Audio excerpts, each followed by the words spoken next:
حضرت داؤد علیہ السلام کی قوم بندر بن گئی۔ حضرت داؤد علیہ السلام کی قوم کے 70,000 آدمی عقبہ کے پاس سمندر کے کنارے ایلا نامی گاؤں میں رہتے تھے، اور یہ لوگ بڑی فراخی اور خوشحالی کی زندگی بسر کرتے تھے۔ اللہ تعالیٰ نے ان لوگوں کا اس طرح امتحان لیا کہ ہفتے کے دن مچھلی کا شکار ان لوگوں پر حرام فرما دیا اور ہفتے کے باقی دنوں میں شکار حلال فرما دیا،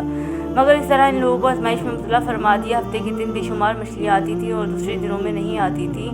تو شیطان نے ان لوگوں کو یہ ہیلا بتا دیا کہ سمندر سے کچھ نالیاں نکال کر خشکی میں چند حوض بنا لو، ان نالیوں کے ذریعے مچھلیاں حوض میں آ جائیں گی، تو نالیوں کا منہ بند کر دو اور اس دن شکار نہ کرو بلکہ دوسرے دن آسانی کے ساتھ مچھلیوں کو پکڑ لو۔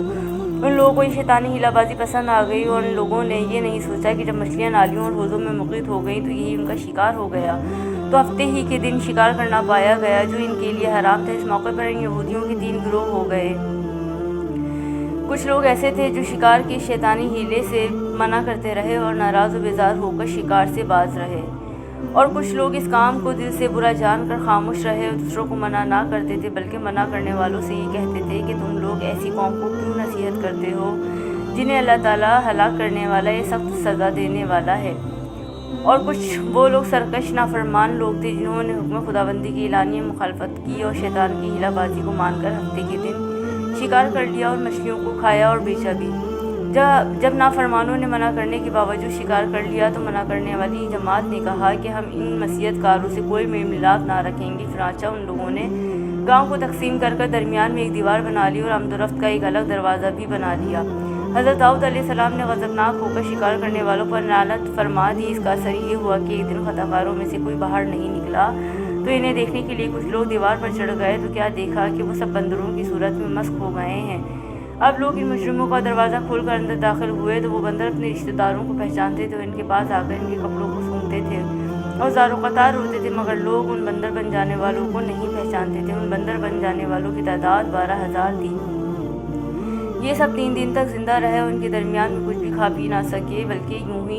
بھوکے پیاسے سب کے سب ہلاک ہو گئے۔ شکار سے منع کرنے والا گروہ ہلاکت سے سلامت رہا، اور صحیح قول یہ ہے کہ دل سے برا جان کر خاموش رہنے والوں کو بھی اللہ تعالیٰ نے ہلاکت سے بچا لیا۔ اس واقعے کا اجمالی بیان تو اس سورہ بقرہ کی اس آیت میں ہے۔ اور بے شک ضرور تمہیں معلوم ہے تم کہ وہ جنہوں نے ہفتے میں سرکشی کی تو ہم نے ان سے فرمایا کہ ہو جاؤ بندر دھتکارتے ہوئے، اور مفصل واقعہ سورہ اعراف میں ہے جس کا ترجمہ یہ ہے، اور ان سے حال پوچھو اس بستی کا کہ دریا کنارے تھی جب وہ ہفتے کے بارے میں حد سے بڑھتے، جب ہفتے کے دن ان کی مچھلیاں پانی پر تیرتی ان کے سامنے آتی اور جو دن ہفتے کا نہ ہوتا نہ آتی، اس طرح ہم انہیں آزماتے تھے ان کی بے حکمی کی سبب۔ اور جب ان میں سے ایک گروہ نے کہا کیوں نصیحت کرتے ہو ان لوگوں کو جنہیں اللہ تعالیٰ ہلاک کرنے والا ہے یا انہیں سخت عذاب دینے والا ہے،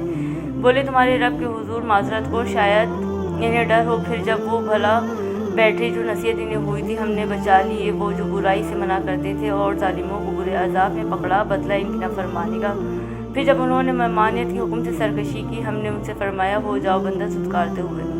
شیطانی ہیلا بازیوں میں پڑھ کر اللہ تعالیٰ کے احکام کی نافرمانیوں کا انجام کتنا برا اور کس قدر خطرناک ہوتا ہے، اور خدا کے نبی جن بد نصیبوں پر لعنت فرماتے ہیں وہ کیسے ہولناک عذاب الہی میں گرفتار ہو کر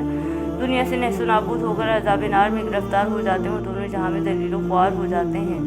نعوذ باللہ۔ اصحاب ایلا کے اس دل ہلا دینے والے واقعے میں ہر مسلمان کے لیے بہت بڑی عبرتوں اور نصیحتوں کا سامان ہے۔ کاش اس واقعے سے مسلمان کے قلوب میں خوف خداوندی کی لہر پیدا ہو جائے اور وہ اللہ اور رسول کی نافرمانیوں کی وقت ندیوں میں بھٹکنے سے منہ موڑ کر صراط مستقیم کی شاہراہ پر چل پڑے، وہ دونوں جہاں کی سربلندیوں سے سرفراز ہو گئے، تعزو و اکرام کی سلطنت کے تاجدار بن جائیں۔